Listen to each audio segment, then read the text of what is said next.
भागवत जी जीव मात्र का कल्याण करने वाली हैं।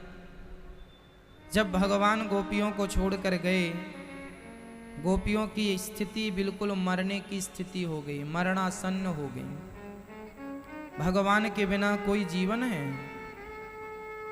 भगवान के बिना कोई जीवन नहीं है। भगवान के बिना सब जी सकते हैं, पर भगवान का सच्चा भक्त तो भगवान के बिना नहीं जी सकता।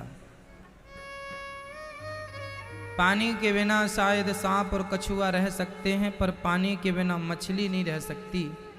उसी तरह भगवान के बिना गोपियां नहीं रह पाईं, वह तड़पने लगी। उनकी तड़प देख करके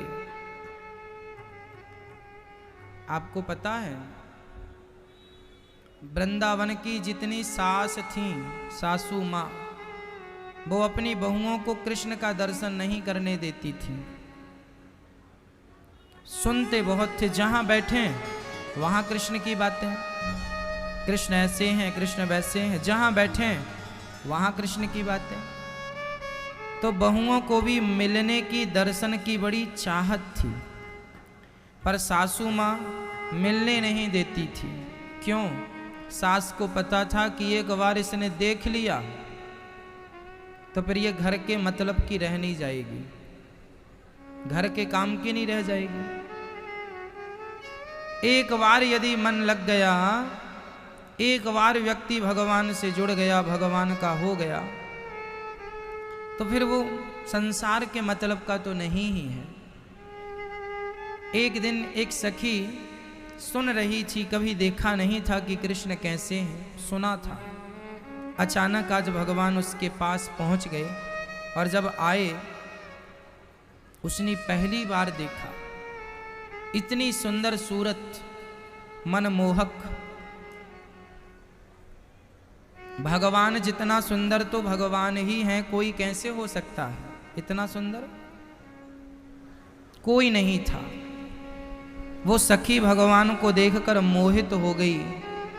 अब उसे संसार में कुछ अच्छा ही नहीं लगता। आंख खोलती है तो कृष्ण की वही छवि दिखती है, आंख बंद करती है कृष्ण की वही छवि दिखती है।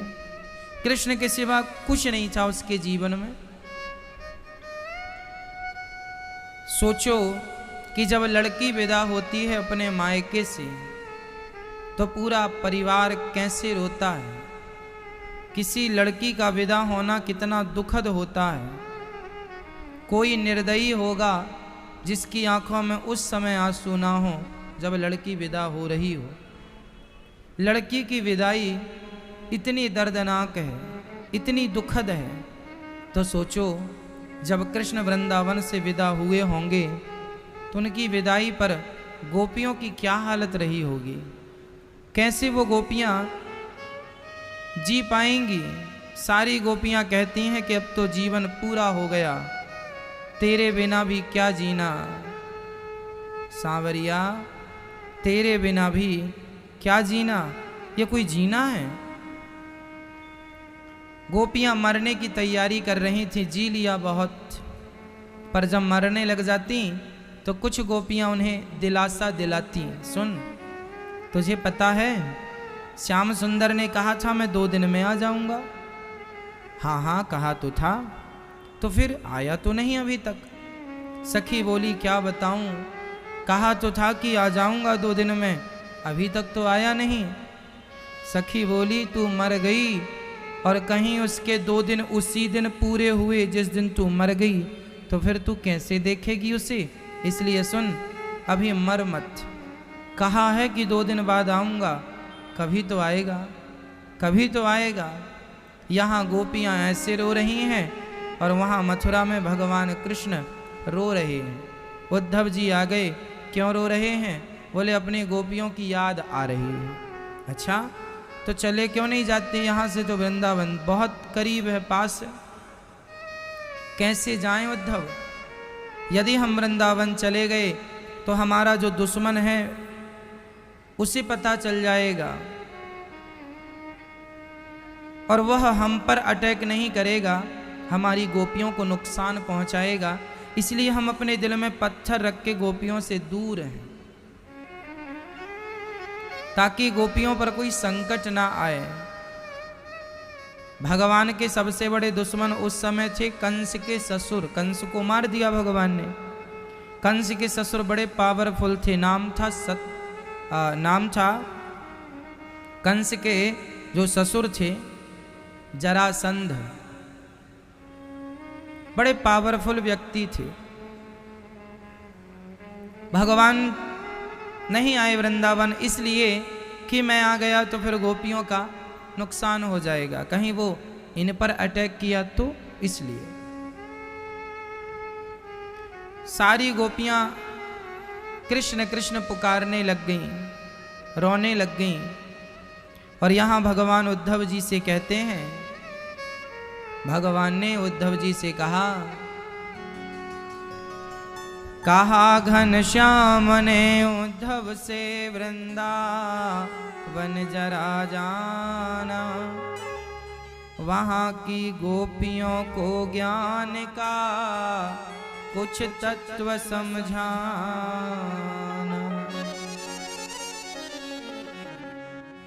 विरह की वेदना में वे सदा बेचैन रहती हैं, तड़प कर आह भरती हैं और रो रो कर ये कहती हैं। गोपियां कहती हैं, क्या कहती हैं? है प्रेम जगत में सार और कुछ सार नहीं, मन कर ले प्रभु से प्यार और कुछ सार नहीं।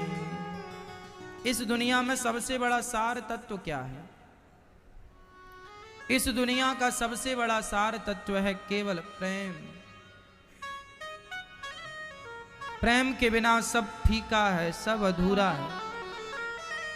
भगवान कहते हैं गोपियों ने मुझसे बहुत प्रेम किया है उद्धव, जाओ मेरी गोपियों को समझाओ, वो रोती बहुत है। उद्धव जी बोले ठीक है, पर मैं तो ज्ञानी हूँ, मैं कैसे समझाऊंगा? वो तो अनपढ़ हैं, क्या मेरी बात समझ पाएंगी?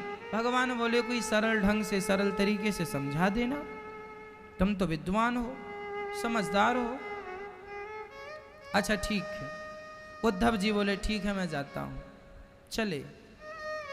जैसी वृंदावन पहुंचे, उलझ कर वस्त्र में कांटे लगे उद्धव को समझाने, तुम्हारा ज्ञान पर्दा फाड़ देंगे प्रेम दीवाने। उद्धव जी कह रहे हैं, जब वैसी वृंदावन आए तो उद्धव जी का दुपट्टा कांटों में उलझ गया। कांटे से सुलझाने लगे, अरे कांटो तुमने तो दुपट्टा ही फाड़ दिया। वृंदावन के कांटों ने कहा उद्धव जी ये प्रेम की नगरी है, यहाँ ज्ञानियों का प्रवेश वर्जित है। यहाँ यदि आए हो तो ज्ञानी बनकर ना आना, प्रेमी बनकर आना। ज्ञानी बनकर आओगे तो कुछ नहीं पाओगे, प्रेमी बनकर आओगे तो बहुत कुछ पाओगे। ये प्रेम की नगरी है, यहाँ ज्ञान का स्थान नहीं, यहाँ प्रेम का स्थान है। और भक्तों मुझे ये लगता है कि हमारा भगवान से प्रेम नहीं हुआ। अच्छा ये बताओ, एक लड़की का विवाह हुआ, उसके पिता ने बहुत बढ़िया लड़का ढूंढा, बहुत बढ़िया शादी की, बहुत कुछ दहेज दिया। एक ही लड़की थी, बहुत कुछ दिया। लड़की विदा होकर ससुराल गई, पर उस लड़की का तो अपने होने वाले पति से प्रेम ही नहीं हुआ। उस पुरुष का भी इस लड़की से प्रेम नहीं हुआ। अब मुझे बताओ मैया कि जिसके विवाह में करोड़ों खर्च हुए हों, उस लड़की का अपने होने वाले पति से प्रेम नहीं हुआ, और उस लड़के का भी अपनी होने वाली पत्नी से प्रेम नहीं हुआ, तो विवाह में इतना पैसा खर्च करना पिता का सफल हुआ कि व्यर्थ चला गया? बोलो, क्या हुआ? सफल हुआ? आपके पिता ने आपके विवाह में बहुत खर्च किया, पर आपको तो अपने पति से प्रेम हुआ ही नहीं, पति को आपसे प्रेम नहीं हुआ। तो आप लोगों की खुशी के लिए तो पिता ने इतना खर्चा किया था कि मेरी बेटी ससुराल में सब प्रकार से खुश रहे, पर आपका तो प्रेम ही नहीं हुआ पति से। तो फिर विवाह में करोड़ों खर्च करना सफल हुआ कि व्यर्थ चला गया? व्यर्थ चला गया। जैसे उस लड़की के पिता का किया हुआ सारा खर्चा बेकार हो गया। क्यों हुआ? क्योंकि उसकी बेटी का उसके होने वाले दामाद से प्रेम नहीं हुआ। अब सोचो कि हम लोगों ने एकादशी किया, हम लोगों ने अमावस्या पूर्णिमा का व्रत भी किया, वृंदावन भी दर्शन हुआ, अयोध्या भी दर्शन हुआ, चारों धाम दर्शन किया, हम लोगों ने भागवत जी भी सुना, हम लोग सब कुछ करें, सब कुछ हमने किया, पर भगवान से तो प्रेम हुआ ही नहीं। तो हम सब कुछ कर लें, यज्ञ कर लें, जप कर लें, तप कर लें, सब कुछ कर लें, पर भगवान से प्रेम नहीं हुआ, तो बताओ फिर हमारी भक्ति जो हमने तीर्थ यात्रा की वो सफल हुई? हमारे व्रत उपवास सफल हुए? बताओ, नारी श्रृंगार क्यों करती है? कि एक बार उसका पति उसकी तरफ देख ले। नारी श्रृंगार करके सुंदर दिखती है इसलिए ना कि उसका पति उसे देखे। अच्छा, आपने बहुत सुंदर श्रृंगार किया मेरी माँ, आप सुंदर भी लग रही हो, आपको सब देख भी रहे हैं, आपकी सब तारीफ भी कर रहे हैं, पर आपका पति आपको ना देखे। तो जमाना आपको देख रहा है, जमाना आपके श्रृंगार की तारीफ कर रहा है, पर आपका पति आपको ना देखे, तो आपका श्रृंगार सफल हुआ कि व्यर्थ चला गया? बोलो, क्या कहना है? बोलो मेरी माँ। पति ने तो देखा ही नहीं। तो जैसे नारी का श्रृंगार पब्लिक को रिझाने के लिए नहीं होता, अपने पति के लिए होता है, उसी प्रकार हमने एकादशी का व्रत किया, तीर्थ यात्रा किया, ये सब हमने इसलिए किया था कि शायद हमारे इस प्रोग्राम, इस साधन से हमारे भगवान हम पर रीझ जाएं, उनका प्रेम हमसे हो जाए, हमारा प्रेम उनसे हो जाए। पर विडंबना ये है, हमने व्रत भी किए, तीर्थ यात्रा भी की, सब कुछ किया, पर भगवान से प्रेम नहीं हुआ। आप 10 बार तीर्थ यात्रा कर लो, लेकिन आपका भगवान से प्रेम नहीं हुआ। आप 10 बार भागवत सुन लो, पर भगवान से प्रेम नहीं हुआ, तो फिर आपने इतना कुछ किया, वो सब सफल हुआ? मेरी माँ, जैसे एक स्त्री अपना श्रृंगार अपने पति को रिझाने के लिए करती है, उसी प्रकार भक्त सब कुछ करता है। किसके लिए? केवल भगवान के लिए। और हमारी कोई भी बात भगवान ने पसंद नहीं की तो हमारी हर बात व्यर्थ हो गई कि नहीं? इसलिए कहा करता हूँ कि यदि पत्नी पति से प्रेम चाहती है, पति पत्नी से प्रेम चाहता है, पुत्र माँ से प्रेम चाहता है, माँ पुत्र से प्रेम चाहती है, संसार का हर व्यक्ति एक दूसरे से प्रेम की चाहत रखता है, तो बताओ कि भगवान क्या आपसे वस्तु की कामना करेंगे कि हमें सोना चांदी चढ़ाओ? भगवान भी अपने भक्त से क्या चाहते हैं? क्या चाहते हैं? सिर्फ प्रेम। इसलिए हम आपसे कहते हैं कि हमारी पूजा, आप लोगों ने 50 माला जाप किया, श्रीमन नारायण श्रीमन नारायण खूब जाप किया, 50 माला जपा आपने, 100 माला जप किया, सब कुछ हुआ। आज एकादशी आपने व्रत भी रखा, आज पूर्णिमा का भी आपने व्रत रखा, आज आपने सब कुछ किया, लेकिन आपके अंदर यदि प्रेम नहीं है भगवान के प्रति, तो आपकी सारी पूजा सब व्यर्थ जा रही है। किसके बिना? किसके बिना? जोर से। राम ही केवल प्रेम प्यारा, जान ले जो जाननी हारा। इसलिए भगवान से हम क्या करें? सिर्फ प्रेम। अच्छा एक बात बताएं मैया जी, जहां प्रेम होता है वहां फॉर्मेलिटी नहीं होती। आप लोग भगवान की आरती करते हैं, ओम जय जगदीश हरे, आप भगवान को पुष्प चढ़ाते हैं, आप भगवान को मिठाई का भोग लगाते हैं, ये सब अच्छा है, करना चाहिए, पर ये सब तब अच्छा लगता है जब आपके भीतर प्रेम हो। शुरुआती दौर में हम प्रेम नहीं होता फिर भी करते हैं पूजा आरती जप तप, लेकिन सारी जिंदगी ऐसी हो जाए। एक पति पत्नी थे, दोनों अभी पिछले महीने शादी हुई, दोनों एक दूसरे को पसंद नहीं करते थे, पर फिर भी माँ बाप की जबरदस्ती करने से शादी हो गई।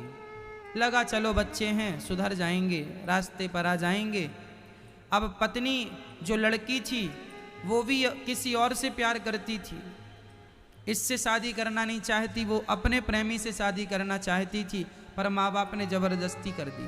जो लड़का था वह भी किसी लड़की से प्रेम करता था, उसके भी इच्छा नहीं थी इस लड़की से विवाह करने की, वह भी किसी और लड़की से विवाह करना चाहता, पर माँ बाप का इतना दबाव हुआ कि दोनों बिना इच्छा के शादी के मंडप पर बैठ गए और विवाह भी कर लिया। दोनों पति पत्नी हो गए, दोनों एक साथ रहने लगे, एक साथ बैठना, एक साथ उठना, एक साथ खाना, रहने लगे। क्या हुआ?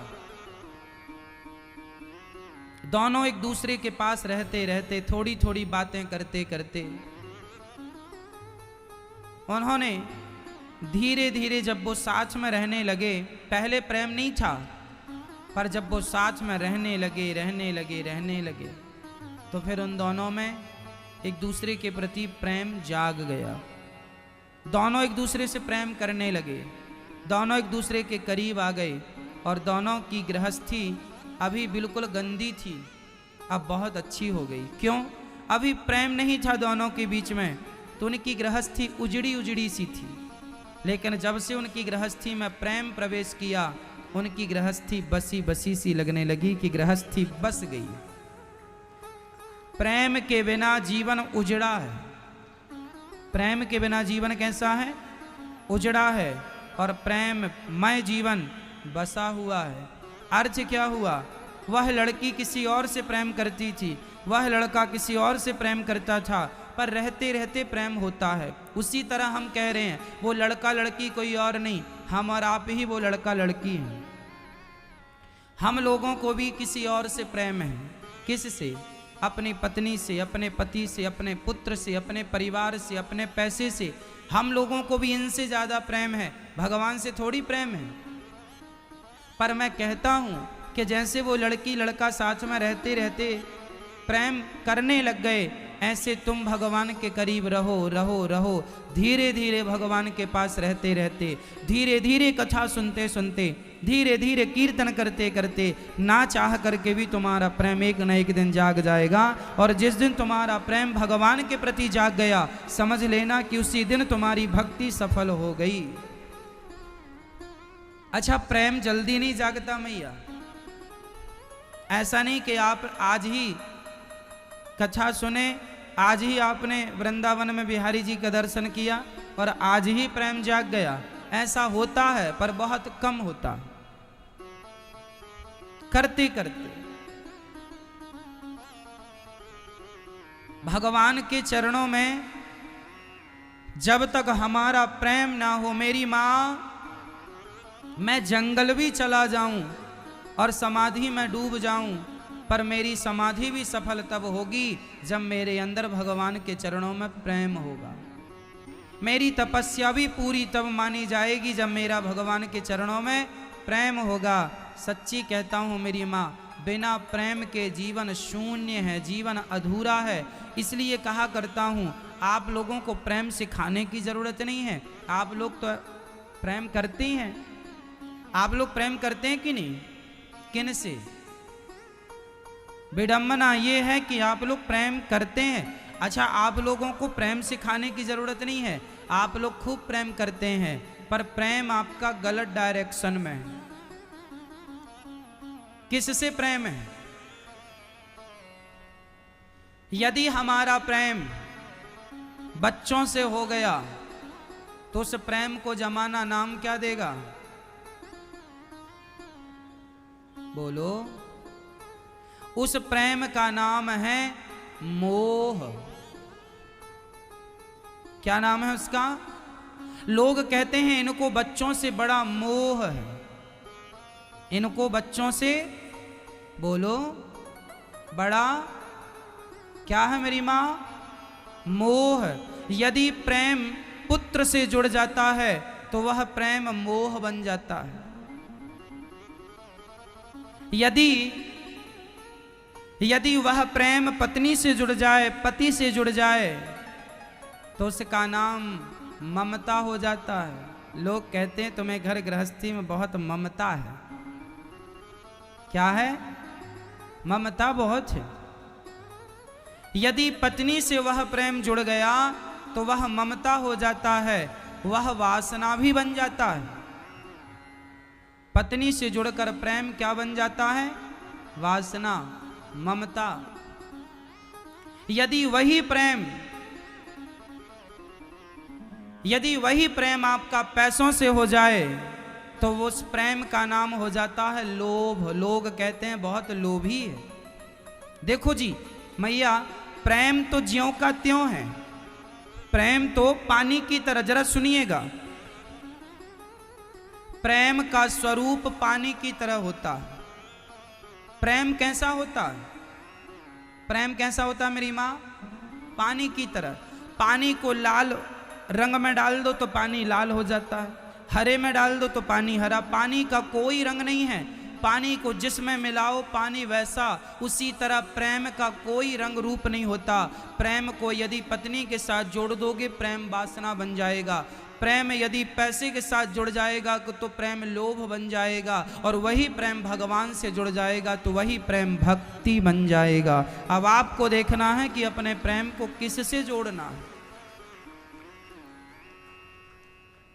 कोई पुरुष अपनी पत्नी से बहुत प्रेम करे, बहुत प्रेम करे, बहुत प्रेम करे, तो उसका प्रेम या तो ममता कहलाएगा या तो वासना कहलाएगा। इससे ज्यादा उस प्रेम का कोई मूल्य नहीं। हाँ या ना? यदि कोई पुरुष ज्यादा ही पत्नी के पीछे पीछे घूमने लग जाए तो जमाना कहेगा बड़ा स्त्री लंपट है।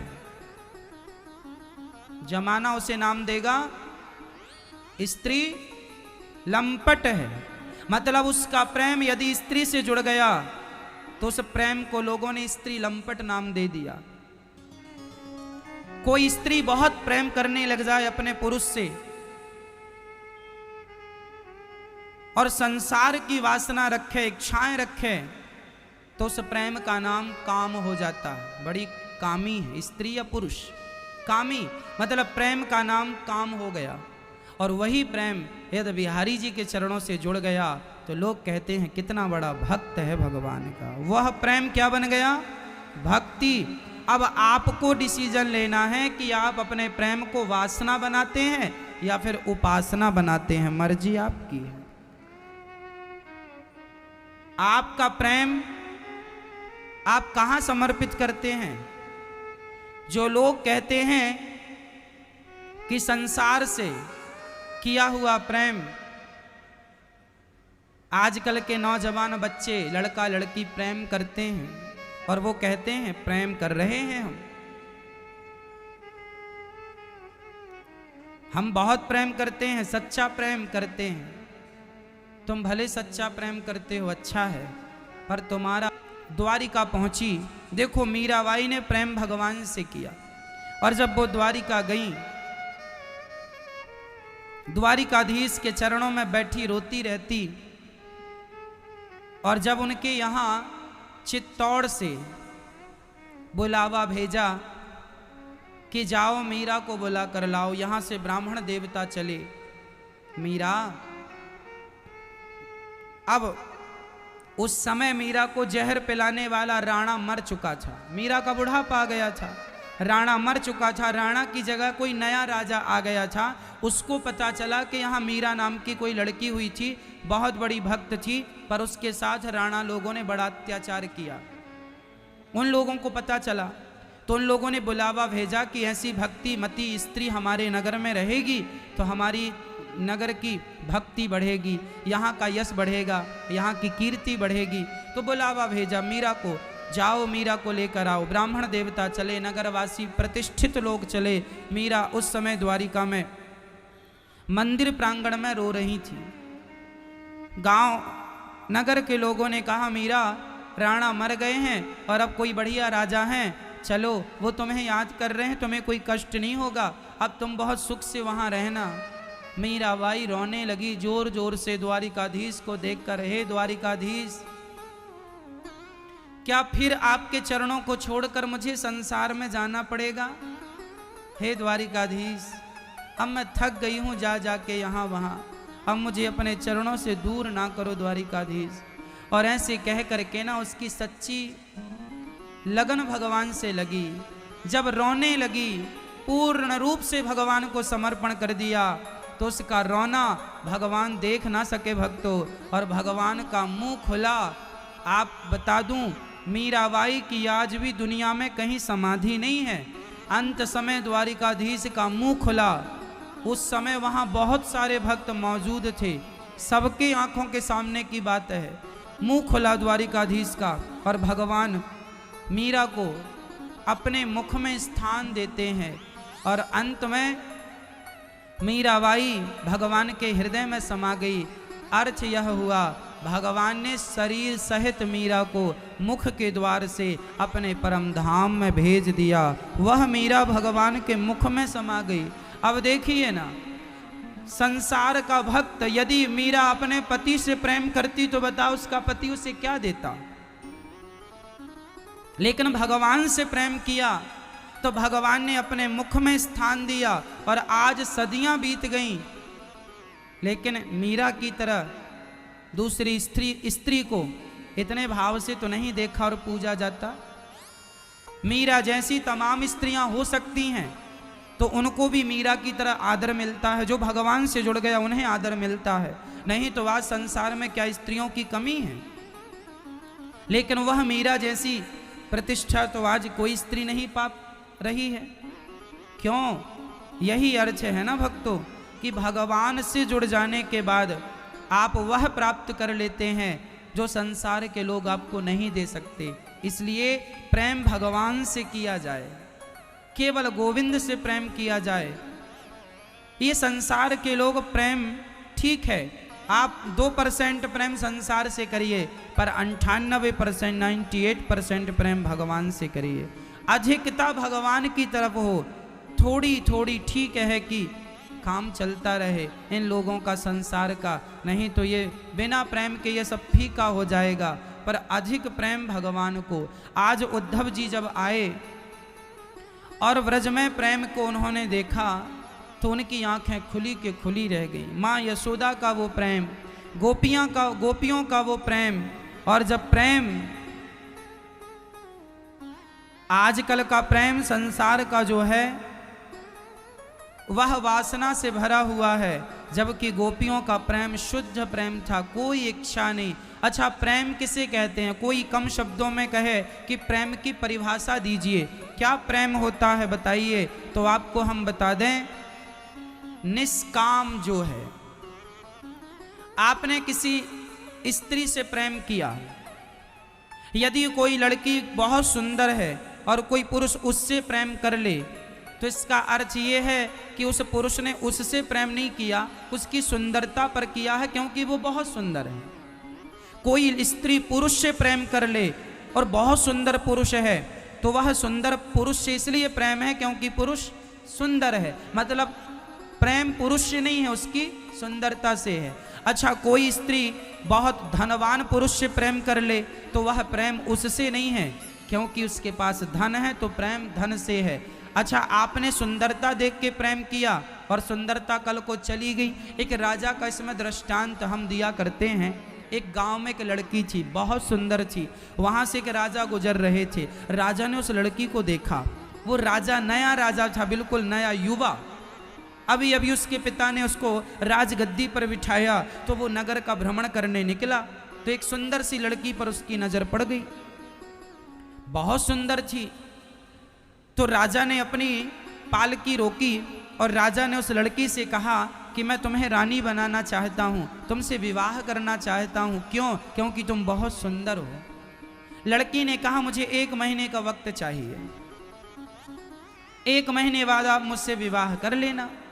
राजी हो गया, राजा राजी हो गया, चलो 1 महीने बाद सही, ठीक है। उस लड़की ने 1 माह में ना भोजन करती है, ना ठीक से पानी पीती है। भोजन करना छोड़ दिया, पानी कम से कम पीती है। क्या हुआ? बीमार पड़ गई। बीमार पड़ गई, उसका शरीर बिल्कुल कमजोर हो गया। 1 महीने में तो शरीर के सारा मांस सूख गया, हड्डी हड्डी रह गई। अब 1 माह बाद वो राजा फिर आया उसी घर में, बोला कि चलो लड़की से विवाह कराओ। तो लड़की का पिता बाहर निकला, बोले लड़की अंदर है, आप जाके विवाह कर लो। अंदर जाकर देखा, बिस्तर पे पड़ी मक्खी ही मक्खी चारों तरफ भिन भिना रही थी, बड़ी गंदी सी हो गई थी, बदसूरत हो गई थी। राजा डर गया, अरे हमने ये लड़की को थोड़ी पसंद किया था, वो सुंदर सी जो लड़की थी वो कहाँ गई, हमें उससे विवाह करना था। उस लड़की ने कहा मैं ही वो लड़की हूँ, आपके जाने के बाद मैं बीमार पड़ गई और बीमार होने पर मेरी ये हालत हो गई। राजा नाक पकड़ के भागा, वहां से बड़ी दुर्गंध आ रही है तुम्हारे पास, अब नहीं करेगा शादी। बोले अब मैं शादी वादी नहीं करता तुमसे, कह रहा था तुम बहुत सुंदर हो, तुमसे प्यार हो गया है। बात निकल कर आई कि प्यार लड़की से नहीं हुआ था, लड़की की सुंदरता से हुआ था। आज समाज के लड़के भी ऐसे ही अपना नुकसान कर लेते हैं। आज बहुत सारी लड़कियां प्रेम कर लेती हैं किसी लड़के से, कोई लड़का प्रेम कर लेता है किसी लड़की से, हम तुमसे बेहद प्यार करते हैं, बहुत प्यार करते हैं। ये तुम्हारा लड़कपन है बच्चों, तुम्हें कोई प्यार व्यार नहीं हुआ, तुम तो जानते भी नहीं कि प्यार की परिभाषा क्या होती है। प्रेम की परिभाषा शायद किसी को पता हो कि प्रेम क्या होता है। जैसे वो राजा उस लड़की को छोड़कर वापस आ गया, ऐसे कोई आपसे कहे कि मैं तुमसे प्यार करता हूँ, तो मेरी बहन बेटियों आपसे कहता हूँ कोई आपसे प्यार नहीं करता, आपकी सुंदरता से प्यार करता है। यदि उसे आपसे प्यार हो गया तो आप सुंदर हैं इसलिए तो हुआ, नहीं तो कोई काली सी लड़की जो मंदिर के बाहर भीख मांगती है, उस लड़की से तो कोई लड़का नहीं कहता मैं तुमसे प्यार करता हूँ। भीख मांगने वाली लड़की बिल्कुल काली कलूटी हो, उससे कोई प्यार करता है? पर कोई सुंदर हो जाए, सुंदर हो तो प्यार करने वालों की भीड़ लग जाती है। इसका अर्थ यही है, कोई भी तुमसे प्यार नहीं करता, प्यार तुम्हारे शरीर से है। यही वासनाएं हैं, उन वासनाओं को आजकल लोग प्रेम कहते हैं। आजकल के नौजवान बच्चे जो पढ़े लिखे हैं, जो IAS IPS बनना चाह रहे हैं, इस लेवल के बच्चे आजकल आप लोग अपनी वासनाओं को ही प्रेम समझने लग गए हैं। आजकल के लोग अपनी वासना को ही क्या मानने लग गए हैं? प्रेम। प्रेम वासना नहीं है मेरी माँ, प्रेम का नाम क्या है? प्रेम है त्याग। गोपियां वृंदावन में रोती रह गईं। वृंदावन से मथुरा बहुत दूर नहीं था, चाहती तो रोज जाकर के गोपियां भगवान से मिल लेती, लेकिन गोपियां कहती हैं कि मैं कृष्ण से प्रेम करती हूँ, कृष्ण जैसे मैं खुश रहना चाहें, मैं कृष्ण की खुशी में अपने आप को खुश रखूंगी, क्योंकि कृष्ण यदि मेरे से दूर रहने में खुश हैं तो मैं दूर रहूंगी, मैं पास जाकर उन्हें दुखी नहीं करना चाहती। बलिदान का नाम प्यार है, त्याग का नाम प्यार है। प्रेम ये होता है।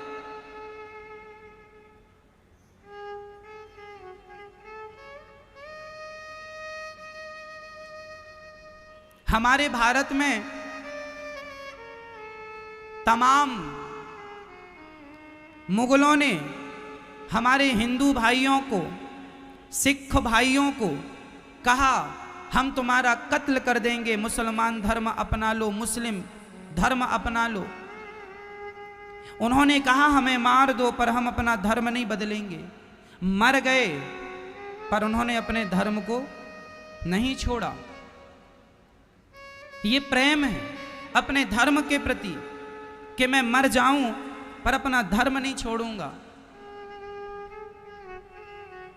आजकल आप देखो ना, लड़का लड़की प्रेम के बहाने अपने माँ बाप को छोड़ देते हैं। चलो शादी कर लेते हैं, 18 साल की मैं हो गई, तुम 21 के हो गए, चलो लव मैरिज, कोर्ट मैरिज कर लेते हैं। आज लड़का लड़की को प्रेम होता है तो ये लव मैरिज कर लेते हैं, कोर्ट मैरिज कर लेते हैं, और ये अपने इस दुष्कर्म का नाम क्या रखते हैं? बोलो। आजकल के जवान बच्चे अपने इस दुष्कर्म का नाम क्या रखते हैं? प्रेम। महाराज जी हम प्रेमी हैं। अरे पागल, इन्हें समझाओ कोई, ये प्रेम नहीं है। प्रेम तो वो था जो हमारे देश के जवान अपने धर्म में मर गए, लेकिन उन्होंने अपना धर्म नहीं छोड़ा। वो अपने धर्म के लिए मर जाते हैं पर अपना सनातन धर्म नहीं छोड़ते। और आप लोगों ने तो अपने माँ बाप को भी छोड़ दिया और कह रहे हो प्रेम करते हैं। तो क्या प्रेम किसी का दिल दुखाता है? मेरी माँ, एक लड़का एक लड़की दोनों ने भाग कर शादी कर ली। कभी उन्होंने पलट कर देखा कि उनके माँ बाप के साथ क्या गुजर रही है? जिस गली से माँ निकलती है लोग कहते हैं इसकी बेटी भाग गई, इसका बेटा भाग गया। माँ रोती है, कितने सपने संजोए थे अपनी बेटी के विवाह के लिए, कितना सपना संजोया था अपने बेटे के विवाह के लिए, पर बेटे ने सारे सपनों में पानी फेर दिया, भाग गए। रो रही है माँ। तुमने प्रेम किया तो क्या प्रेम इसी का नाम है कि तुमने प्रेम करके अपना घर बसा लिया और माँ तो वहाँ रो रो के परेशान है? तो क्या प्रेम की तुम्हारे हिसाब से यही परिभाषा है? मेरी माँ, मेरी बहनों, प्रेम कभी किसी को दुखी नहीं करता। प्रेम कभी किसी का दिल नहीं दुखाता। यदि आपका प्रेम किसी का दिल दुखा रहा है तो पता चल रहा है कि वो आपका प्रेम नहीं, वो आपकी केवल वासनाएं हैं, केवल वासनाएं हैं। उसे वासना कहते हैं। वो तुम्हारी केवल इच्छाएं हैं, बस उनकी पूर्ति के लिए आप ये सब कर रहे हैं। ये प्रेम नहीं है। प्रेम दिल नहीं दुखाता, किसी को आहत नहीं करता। एक माँ अपने बेटे से प्रेम करे पर दूसरे के बेटे के गर्दन में छुरी चलाए तो इस माँ को प्रेमी तो नहीं कहा जा सकता। प्रेम चाहे, अच्छा मैं बताऊं मैया, प्रेम जो होता है ना, वह प्रेम प्रेम होता है। वह तेरे और मेरे का भेद मिटा देता है। प्रेम प्रेम होता है। भगवान श्री राम को सबसे प्रेम था, इसलिए केवट के भी नाव चढ़े। जटायु पक्षी से भी प्रेम था तो उसके द्वार भी गए और शबरी के बेर भी खाए। प्रेम था। और रावण को मारा तो रावण को राम जी ने इसलिए नहीं मारा कि राम जी रावण को दुश्मन मानते थे। राम जी जितना प्रेम शबरी से करते थे उतना ही प्रेम रावण से भी करते थे। बस फर्क इतना है कि शबरी भी बदले में प्रेम करती थी और रावण भगवान से दुश्मनी करता था। इसलिए राम जी का इतिहास उठाकर देखना, राम जी ने माता शबरी को जो गति दी वही गति मरने के बाद रावण को भी दी। राम जी के सामने तो शबरी और रावण एक ही है। राम जी ने दोनों की सदगति की ना। तो प्रेम किसी का अहित नहीं चाहता, किसी का दिल नहीं दुखाता। और आजकल के बच्चे प्रेम के नाम पर अपने माँ बाप का दिल तोड़ करके चले जाते हैं और वो कहते हैं हम प्रेम करते हैं, हम सच्चे प्रेमी हैं। ये तो प्रेम की परिभाषा नहीं है। अब आपके हिसाब से आप भले प्रेम की परिभाषाएं अपने ढंग से करने लग जाओ, वो आपका अपना सब्जेक्ट है, अपना विषय, स्वतंत्र है, पर ये तो प्रेम नहीं है। भगवान उद्धव जी जब गोपियों के समक्ष आए तो गोपियां मरने की स्थिति में थीं। एक सखी रो रही है। क्यों रो रही है? अब तो प्राण निकल जाएंगे। मत रो, कहा था आऊंगा। अरे तो कहा था तो आया क्यों नहीं? अरे पगली जरा आशा तो रख, धैर्य रख, गोपियां कहती हैं उद्धव हमें ज्ञान बिल्कुल ना दो। क्यों ना दें ज्ञान? क्योंकि तुम्हारा ज्ञान हमारी समझ के परे है। हम प्रेमी हैं, हम अपने श्याम सुंदर से प्रेम करती हैं और तुम ज्ञान दिए जा रहे हो। हम क्या करेंगे तुम्हारे ज्ञान का उद्धव? हमारे मतलब का तुम्हारा ज्ञान नहीं। प्रेमी इसलिए हम आपसे कहते हैं मेरी मां, भगवान से प्रेम करना सीखो। ये प्रेम किसी के कहने से नहीं होगा, ये होता है। प्रेम प्रेम होता है और ये प्रेम भगवान से हो जाएगा तो आप भगवान के बिना फिर रहेंगे नहीं। दिन में 10 बार भगवान को देखा करो, दिन में 20 बार भगवान को देखा करो। अपने घर में भगवान है ना? आपके घर में कितनी बार देखती हो? आपको जितना अधिक प्रेम होगा आप उतनी बार अपने भगवान को देखेंगे, क्योंकि जिनसे प्रेम होता है आप उन्हें बार बार देखते हैं, उन्हें बार बार देखने की इच्छा होती है। यदि भगवान से प्रेम होगा तो आप बार बार भगवान को देखेंगे। एक भक्त थे यहीं वृंदावन में, वो बिहारी जी का दर्शन करने जाते थे और जब दर्शन करके लौटते तो बाहर आते फिर दौड़ के अंदर चले जाते, फिर टुकुर टुकुर देखते बिहारी जी को। आंखें कैसी हैं, गाल कैसे हैं, कैसे लग रहे हैं बिहारी जी, बहुत दिन हो गए देखे हुए। और जबकि अभी 2 मिनट पहले ही दर्शन करके और कह रहे हैं बहुत दिन बाद देख रहा हूं आज भगवान जी को। फिर गए, फक्कड़ साधु थे, कहीं मिल जाए तो खा लेते, ना घर था ना कपड़े थे शरीर पर, ना कोई पैसा था, मिल जाए खा लेते और दिन भर बिहारी जी का दर्शन। बाहर जाएं फिर लौट कर आ जाएं, फिर देखने लगे। कोई कहे बाबा तू दिन भर बार अभी तू दर्शन करके गया है। भैया क्या बताऊं, मैं अभी दर्शन करके गया हूं, लेकिन मैं बाहर जाता हूं तो मुझे लगता है मैं वर्षों से दर्शन किया, आज आ रहा हूं, मुझे ऐसा लगता ही नहीं कि मैं अब भी दर्शन करके गया हूं। आप तो दर्शन कल करके आए थे तो आपको लगा हाँ दर्शन कर तो लिया, क्या वही दर्शन।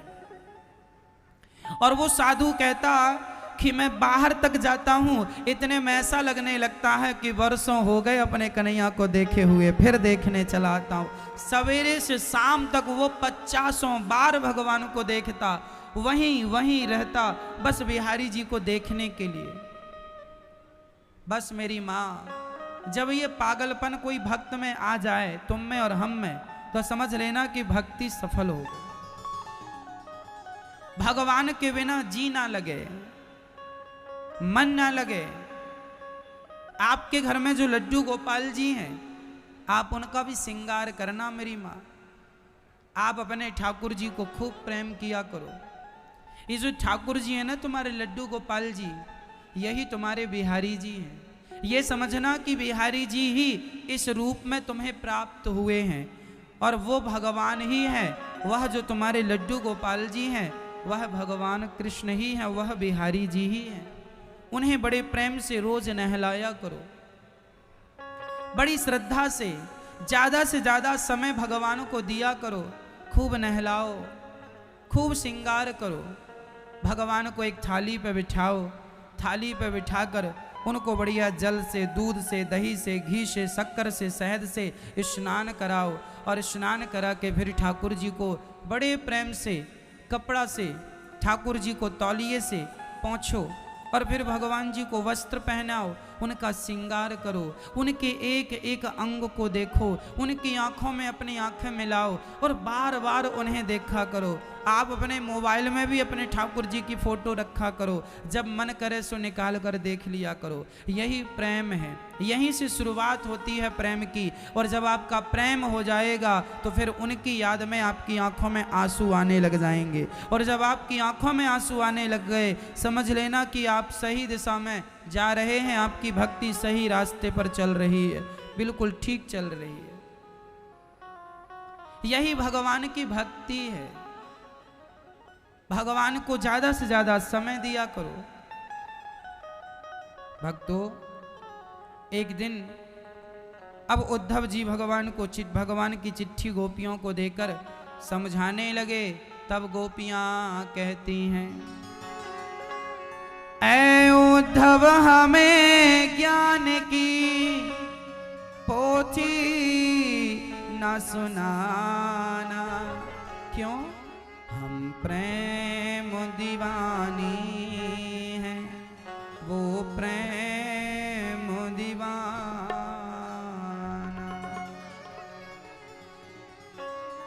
तन मन जीवन श्याम का, श्याम हमारा काम, रोम रोम में रम रहा वो मत वाला श्याम, इस तन में अब योग का। ए उद्धव सुनो, तुम्हारे ज्ञान ना शरीर में टिक नहीं रहा, टिकता नहीं है। जैसे कमल की पत्ती ना चिकनी होती है, उसमें पानी डालो टिकता ही नहीं, गिर जाता। जैसे चिकनाई के कारण आपके किसी बर्तन में चिकनाई लगी हो ना, तो उसमें पानी डालेंगे, पानी की बूंद बह जाती, टिकता नहीं है। उसी प्रकार उद्धव हमारे अंदर कृष्ण के प्रेम की चिकनाई इतनी ज्यादा है कि उस चिकनाई के आगे तुम्हारा दर्द होता है बच्चा पैदा करने में स्त्री को, कि उस दर्द की कोई कल्पना नहीं कर सकता, कल्पना से भी परे है। लेकिन सारी औरतों को, सारी स्त्रियों को पता है कि प्रसव का दर्द बड़ा भयंकर होता है। कई बार तो स्त्रियां मर तक जाती हैं बच्चों को जन्म देते समय। इतना दर्द होता है, इतना दर्द होता है कि प्राण भी निकलने की संभावना होती है। लेकिन इसके बावजूद भी संसार की हर स्त्री ये दर्द हंसते हंसते उठाना चाहती है। मैं भी मां बनूंगी, मुझे भी मां बनना है।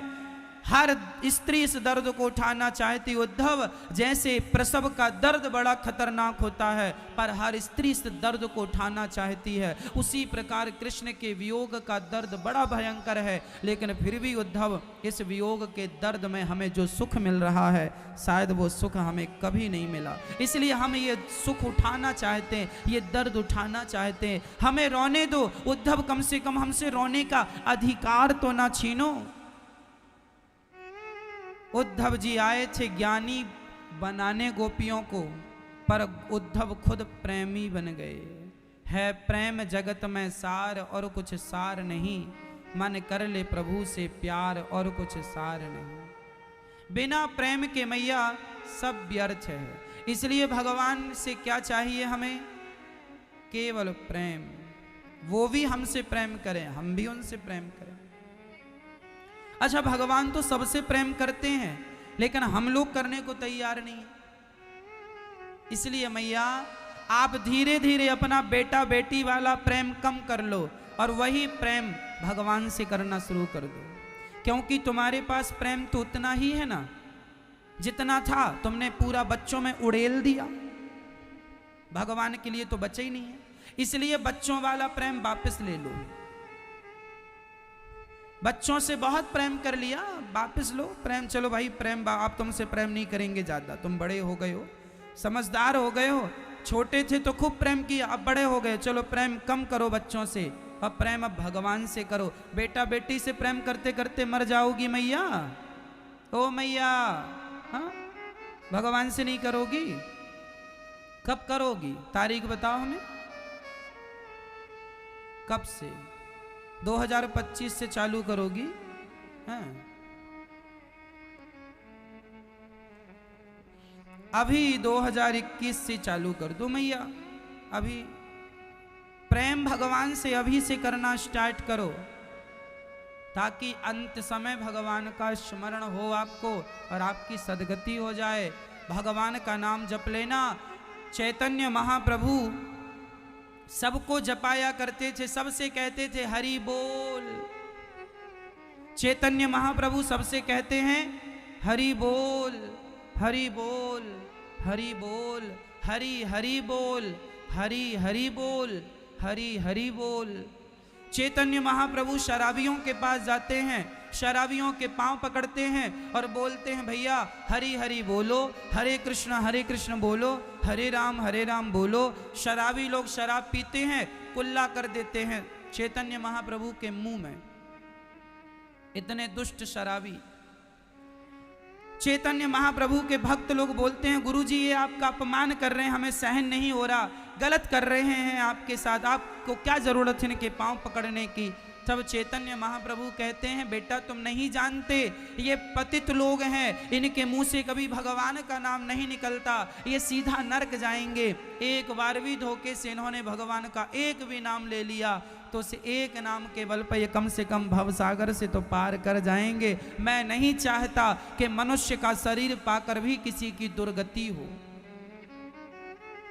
मैं नहीं चाहता कि मनुष्य का शरीर पाकर भी किसी की दुर्गति हो। इसलिए मैया आप लोगों ने ये भैया जो आप लोगों ने ये मनुष्य का शरीर पाया है, इस शरीर को पा करके भगवान की ऐसी भक्ति कर लेना कि 84 के चक्कर से बच जाओ। हाँ, ये मौका आज मिला है, पता नहीं कल हम क्या बन जाते हैं, कुत्ता बने, बिल्ली बने, कुकर बने, सूकर बने, पता नहीं क्या बनना पड़े। इसलिए अभी से भगवान में मन लगा दो ताकि इसी जन्म में इसी शरीर से काम बन जाए। देखो मैया धन दौलत तो आपने बहुत पा लिया, बताओ आपके घर में किस चीज की कमी है, जरा मुझे बताओ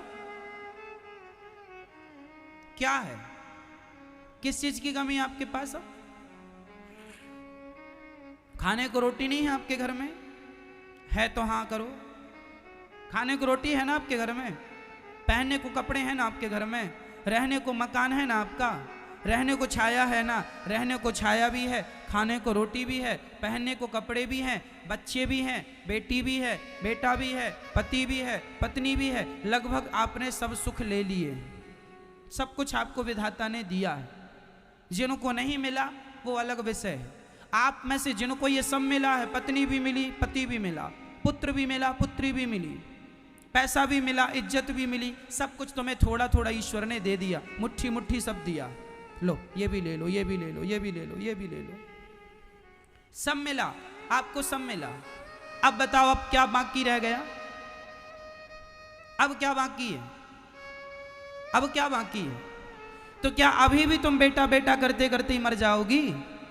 पैसा पैसा करते ही मर जाओगे? मेरी मां समझ जाओ, ये शरीर हमें जो मिलना था मिल गया। ये संसार की वस्तुएं तो मैया भाग्य से मिल जाती हैं। मेरी भाग्य में पैसा होगा, मुझे पैसा मिलेगा। मेरे भाग्य में स्त्री होगी, स्त्री मिलेगी। आपके भाग्य में बेटा होगा, बेटा मिलेगा। आपके भाग्य में जमीन जायदाद होगी तो जमीन, ये सारी चीजें भाग्य से मिल जाती हैं। आपने कोई अच्छा पुण्य, आपने पिछले जन्म में खूब जमीन दान की तो इस जन्म में आप बड़े जमींदार हैं। पिछले जन्म में आपने खूब धन दिया, इस बार खूब धनवान हैं। पिछली बार आपने खूब अन्न दान दिया, आप इस बार खूब अन्नपूर्णा से संपन्न हैं। मतलब जो आपके पास आज है वह पिछले जन्म में आपने दिया है, दान दिया है, तो आपको विधाता ने दिया। सब कुछ मिल गया है अब आपको। अब सब कुछ पाने पर भी अभी एक चीज बाकी है पाना मैया। जिसको पाने निकले थे उसे ही ना पाए तो फिर सब कुछ पाया भी तो सब कुछ पाके भी क्या करोगे? उसे ना पाया तो किसे ना पाया? सब कुछ पाया पर भगवान को ना पाया तो सब कुछ पाना बेकार है। इसलिए उसको पा लेना, उसको पालोगे तो फिर सब कुछ पाना सार्थक हो जाएगा। 99 रन बन गए मैया। क्रिकेट देखती हो मैया? 99 रन बन गए ओनली एक रन बाकी है किसी प्लेयर का, किसी क्रिकेटर का, एक रन और बन जाएगा तो शतक हो जाएगी। क्या हो जाएगी? क्या हो जाएगी? शतक हो जाएगी, 100 रन बन जाएंगे। और यदि 99 रन में वो आउट हो गया तो 1 से 99 तक जो रन बनाया वो बेकार चले गए ना, उसकी हिस्ट्री में 99 रन नहीं गिने